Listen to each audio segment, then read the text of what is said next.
little longer before they can drive alone. Rain is delaying trick-or-treating in some towns. Find out when and where. And in sports, the Battle of the Bricks begins. The Ohio-Miami matchup comes next week and everyone's talking about it. Newswatch starts right now.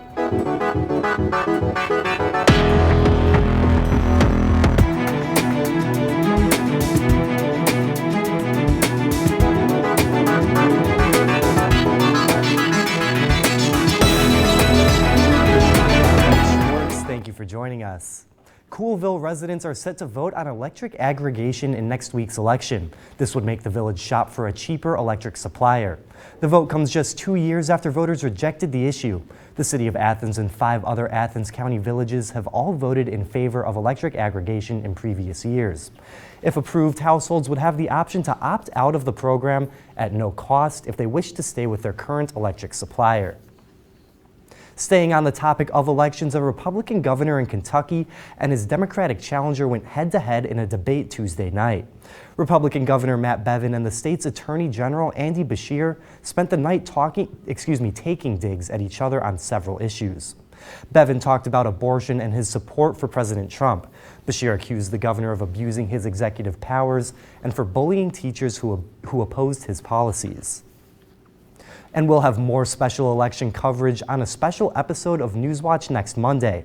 Tune in then to hear all about the issues on the ballot and how they could affect you. And voters will cast their ballots the day after on November 5th. Follow us on social media for more updates. The city of Athens is planning to host its annual trick-or-treat tomorrow night from 5:30 to 7:30. There will also be a costume parade and contest from 6:45 until 7, and a DJ, games, and prizes from 7 to 9 at the community center. But as rain moves in, some times have already changed. The Plains and Chansey will host trick-or-treat from 5:30 to 6:30. Gloucester, Albany, and Stewart will begin at 6 and end at 7. Coolville will run from 6:30 to 7:30. Hocking College Student Center trick-or-treat will be from 7 to 9. Due to weather, Nelsonville trick-or-treat will be pushed back until Friday. Bookdale trick-or-treat will also be pushed back until Friday from 5:30 to 6:30. Now let's head over to Nicholas Snyder to see what the weather is going to be like for those trick-or-treaters tomorrow.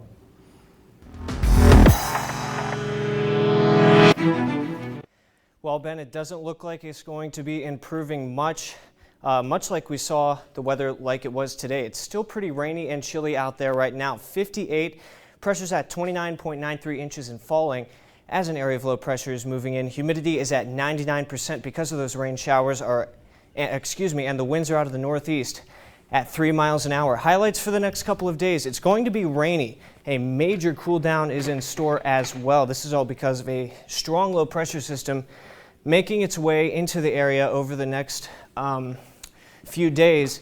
And we could see our first snowflakes during the next couple of weeks and even over the next couple of days. We'll talk all about that coming up on my full forecast in the next couple of minutes. Ben? An aluminum manufacturer in West Virginia has received a $9.5 million grant from the Department of Defense to increase the production of armor plating for the military. Constellium holds one of only 2 pieces of equipment in the country for a specific type of armor plate. The plate is made to be used in components of military transport vehicles. Governor Mike DeWine has signed an executive order to create a panel that will review Ohio's parole system and how those who leave prison are supervised. The State House News Bureau reports the review comes after 2 6-year-olds were killed in a car crash in August, caused by a man recently released on parole. Raymond Walters had been out of prison for 16 days before stabbing his father, stealing a police car, and causing the crash. According to DeWine, he has an obligation to the public to look into the issue. Great tragedies where someone who came out of prison, who was supposed to be under supervision, committed another horrendous act. And, the public has a right to know that we're looking at this. Eager drivers looking to snag their license at 16 will have to wait a few more months to get on the road alone. The Ohio House Transportation and Public Safety Committee voted Tuesday on a bill increasing the age to get a driver's license from 16 to 16 and a half. Teens will still be able to get a learner's permit at 15 and a half, but will have to wait a year to take their driver's test. According to the new law, a new driver without a license will be able to skip the probationary license process once they turn 18. West Virginia transportation officials have denied a mayor's request to reopen the Wheeling Suspension Bridge that closed last month. The bridge closed because vehicles crossing surpassed the weight limit. Wheeling Mayor Glenn Elliott proposed measures such as tolling and weight stations, but State Transportation Secretary Byrd White says the bridge will remain closed until a permanent solution can be developed. The first medical marijuana dispensary in Washington County is open. Strawberry Fields in Marietta allows medical marijuana patients and caregivers to buy marijuana products with their patient cards. Strawberry Fields says this will be good for medical patients in the community, but the county's sheriff says he is concerned that the marijuana might get into the wrong hands. California firefighters continue to work around the clock. Hurricane-force winds have caused yet another fire to rage in that region. That story after the break. Plus, Juul faces a lawsuit that's accusing the company of selling contaminated e-cig pods. That story's coming up. Stay with us.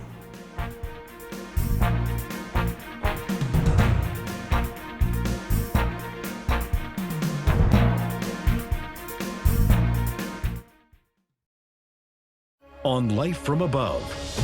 Looking down from space, satellite cameras capture the brilliant colors of our planet, revealing an amazing kaleidoscope set in a world that is vibrant, surprising, and changing, created by nature and humans. Discover our planet's incredible spectrum of colors as you've never seen it before.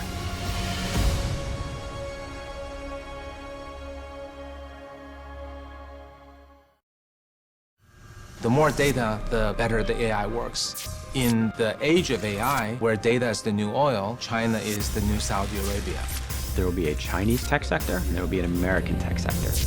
Machines are automating some of our skills. When I increase productivity through automation, jobs go away. It has pervaded so many elements of everyday life. How do we make it transparent and accountable?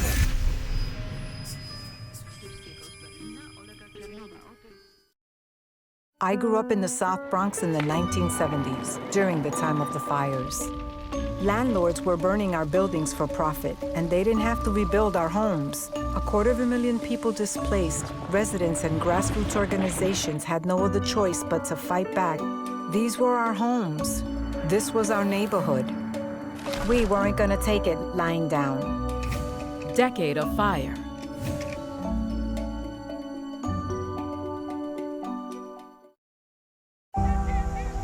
Nature's journey into the Okavango continues. In this realm, water connects everything. To survive, you must adapt. From elephants, the architects of this Eden, to the endangered predators. No one can predict their fate in this river of dreams.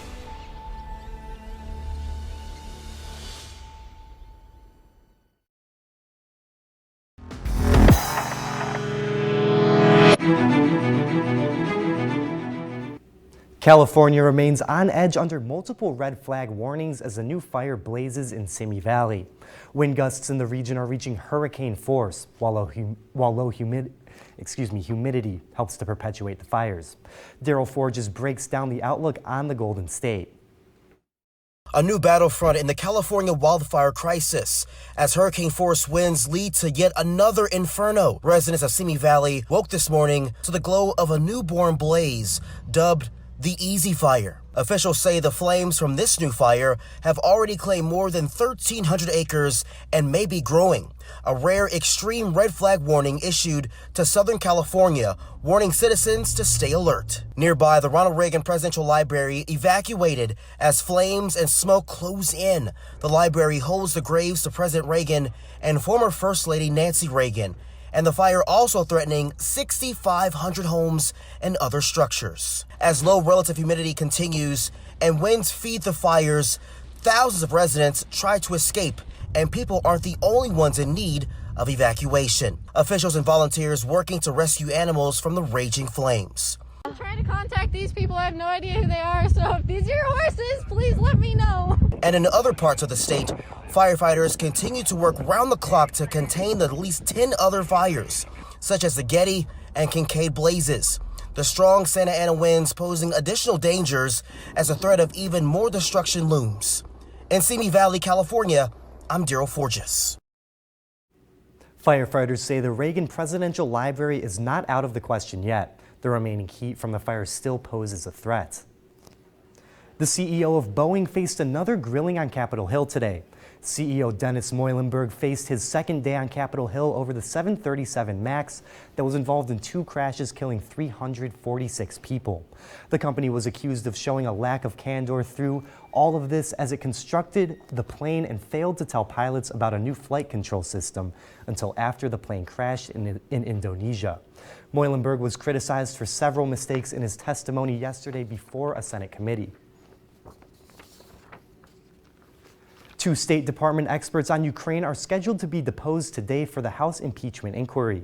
This comes one day after a top Ukraine expert was deposed for more than 10 hours. Meanwhile, the House is moving toward the next phase of the process. John Lawrence reports.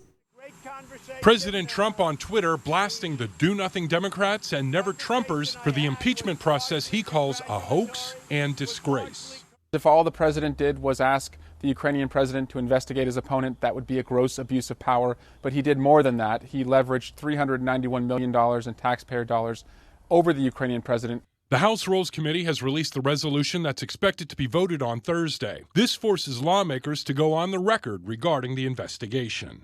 Every member will have to make a decision based on their conscience.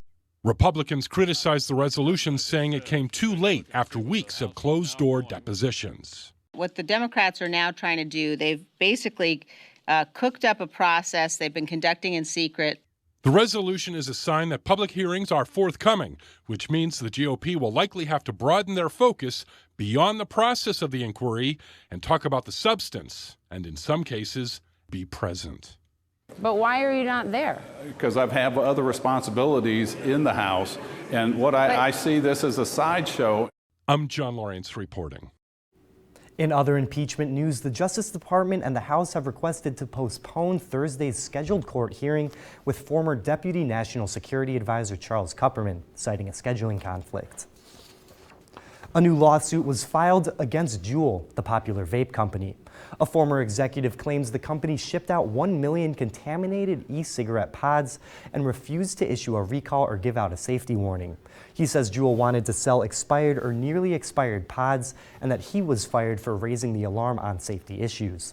Juul is also accused of disregarding the well-being of customers, many of whom are teens and young adults. Vibrant costumes and puppets paraded down Court Street this weekend for a celebration of community. Find out why folks consider Honey for the Heart such an important part of Athens' Halloween celebrations. That story's still ahead. And weather-wise, it might be a good idea to bundle those trick-or-treaters up tomorrow as it will be chilly and rainy. Plus, we'll talk about snow chances for next week. All that coming up in my full forecast, but first a look at stocks of local interest.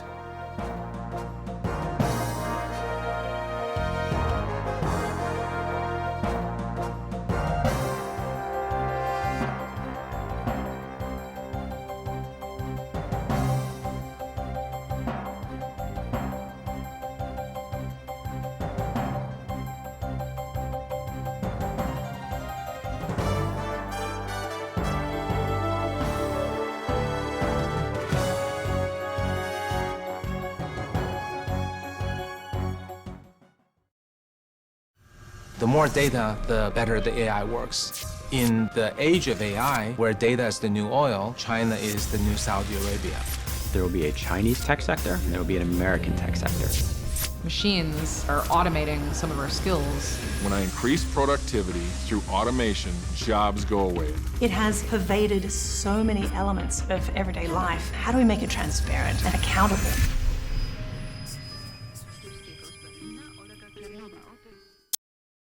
I grew up in the South Bronx in the 1970s, during the time of the fires.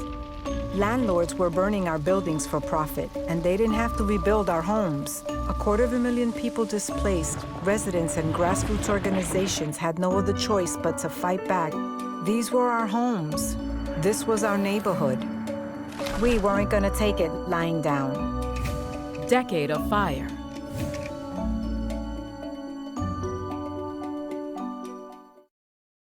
Next time on Finding Your Roots, Family History, More Complicated Than Black or White. Journalist Brian Gumble. He's a Confederate soldier? He was a rebel? Television producer Tanya Lewis-Lee. It's really astounding, but for him, I wouldn't be here. And journalist Suzanne Malveaux. Your fourth great-grandfather was a slave owner, a black slave owner. That's really tough. Ancestry that challenges assumptions. Tells you how stupid people are about race. Finding Your Roots.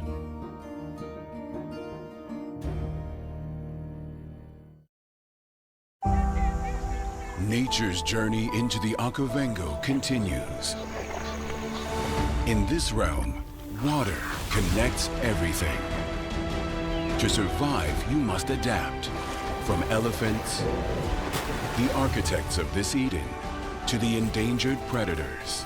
No one can predict their fate in this river of dreams.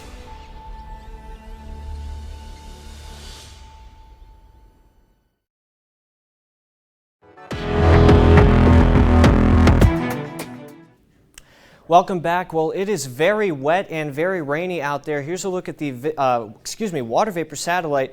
Lots of moisture coming into the area, all due to a very strong area of low pressure that's centered off to our west right now. It's going to move up into the central Ohio Valley today. A large trough off to our west or dip in the jet stream. That's bringing very cool temperatures and possibilities of snow into the Midwest up towards Chicago. Very strong jet streak or very strong part of the jet stream right there, and that's what's causing this very deep area of low pressure to move on in. And here it is at the surface. We're under that warm front right now. It's keeping us warm, but there's the low pressure back here and a cold front trailing. That's what's going to cool us off over the next couple of days. So a very ugly Halloween is in store for you guys tomorrow. Cold front is coming through. Mixed precipitation is possible throughout tomorrow night, pretty much wherever you go. It will stay off to the north, the later part of the precip up towards northern Ohio. So northern Ohio has a chance of getting snow pretty much north of US 30.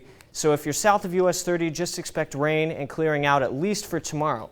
But tonight, 61. Rain is likely, a 100% chance of rain. It's actually raining out there right now. Pretty mild though. It'll only be 61. That'll be before the cold front comes through.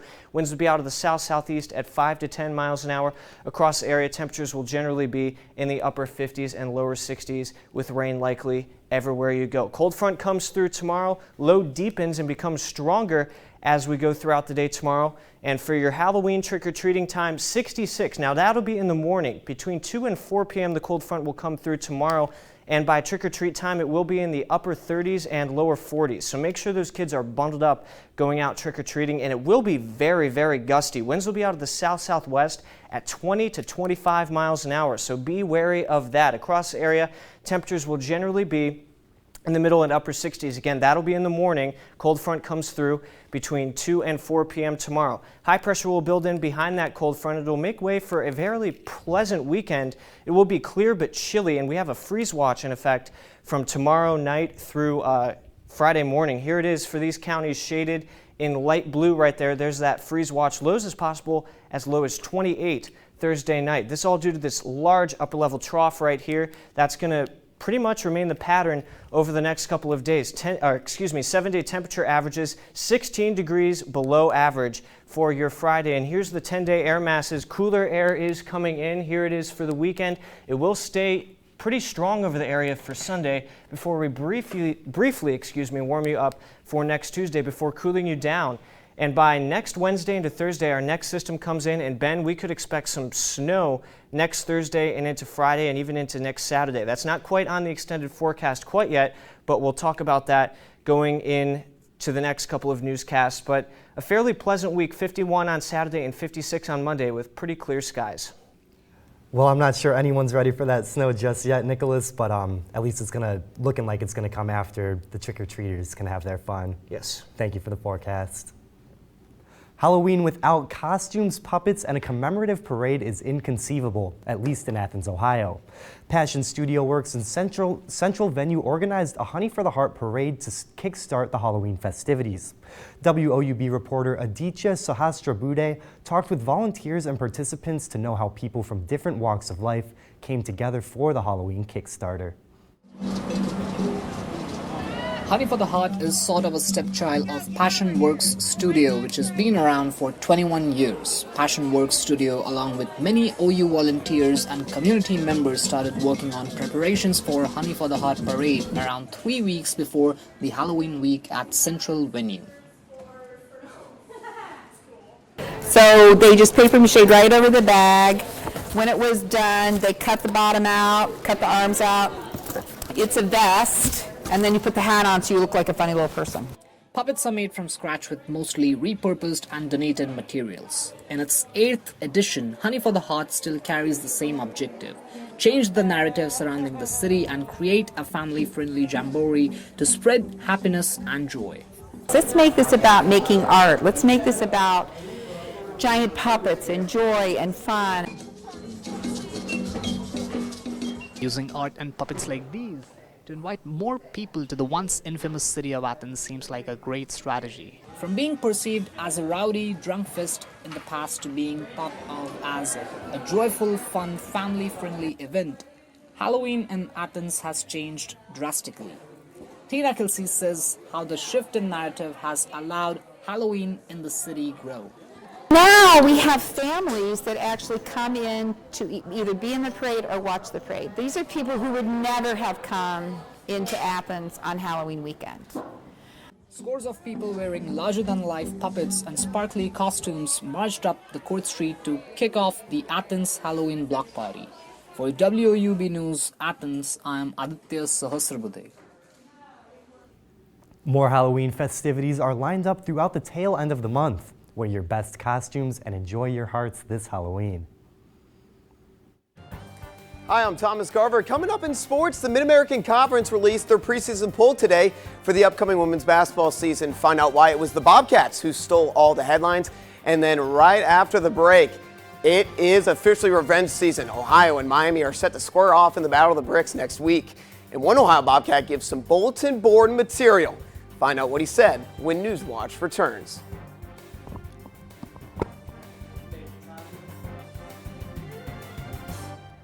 And be sure to stay tuned in to WOUB. Here's a look at what's coming up tonight on your public television station.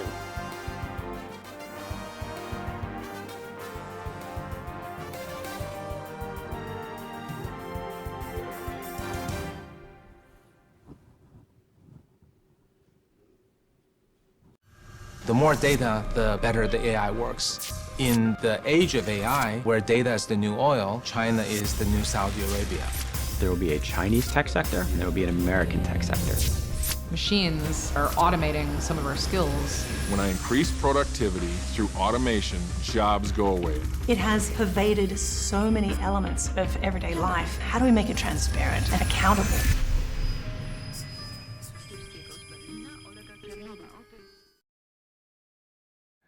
What's up, WOUB viewers? I am Joseph Hennessy, the host of Gridiron Glory, and our show airs every Friday night at 11:30 p.m. and 11:30 a.m. on Saturdays. Next week is the last regular season game of the year. Wow, time flies when you're having fun. We'll be all around southeastern Ohio to watch teams compete for a spot in the state playoffs. Teams are fighting for the ultimate glory. We're going to see who comes out on top.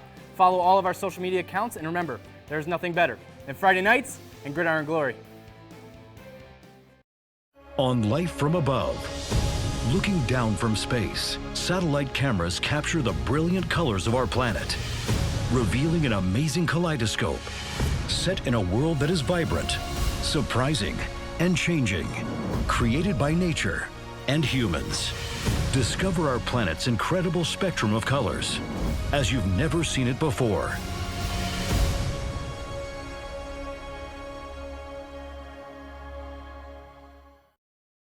I grew up in the South Bronx in the 1970s, during the time of the fires.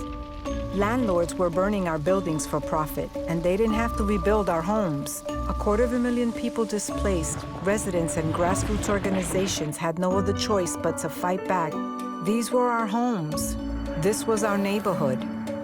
We weren't gonna take it lying down. Decade of Fire.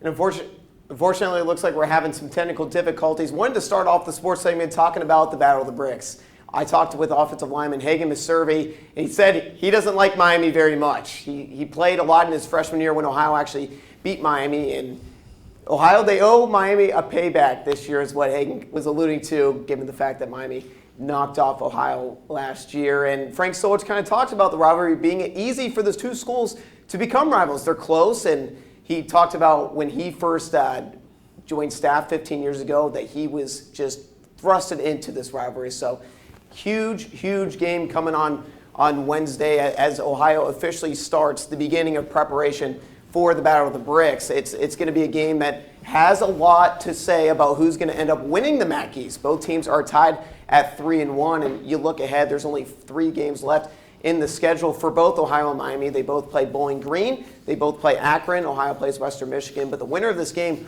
will most likely win the MAC East, which means a trip to the MAC championship game in Detroit.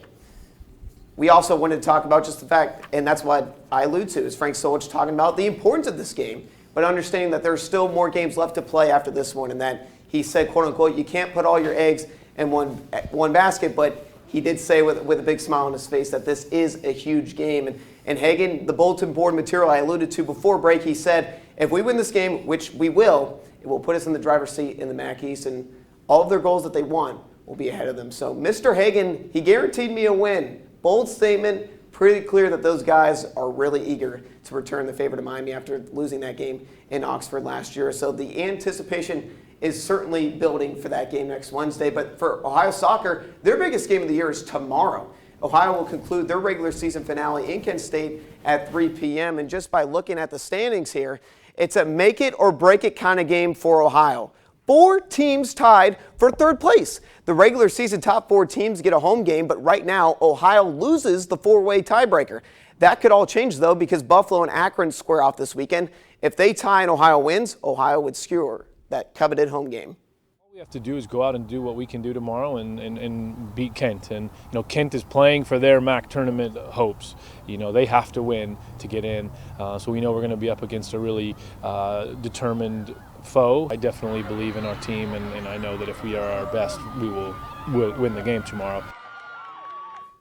And with soccer and volleyball wrapping up their regular seasons, you would think that we would get a chance to catch our collective breaths, but no, never. Basketball season starts on Saturday for both the Ohio men's and women's basketball teams, and the expectations are, well, sky high for the Ohio women's basketball team this year, and rightfully so. They return the MAC Defensive Player of the Year, Cece Hooks, and MAC Freshman of the Year, Erica Johnson, both named to the preseason All-MAC East team today.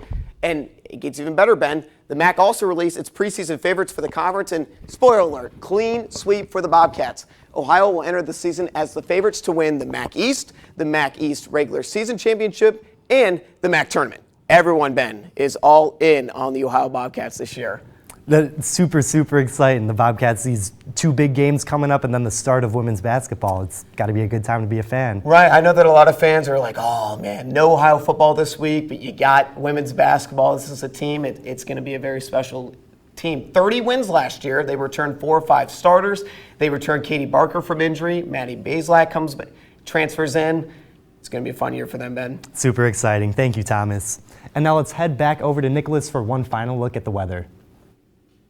Thanks, Ben. As I said earlier, for tomorrow for your trick-or-treaters, it will be in the 40s and upper 30s. For the morning time, though, 66. The cold front doesn't come through until between 2 and 4 tomorrow afternoon. Highs across the area will be in the upper 60s and some lower 70s before 2 p.m. tomorrow. We warm you up into the 50s for next week, but that's as warm as we're going to get, as we are under pretty much below average for the rest of the year. Ben?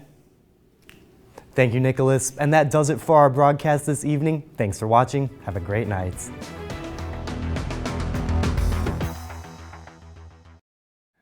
What's up, WOUB viewers? I am Joseph Hennessy, the host of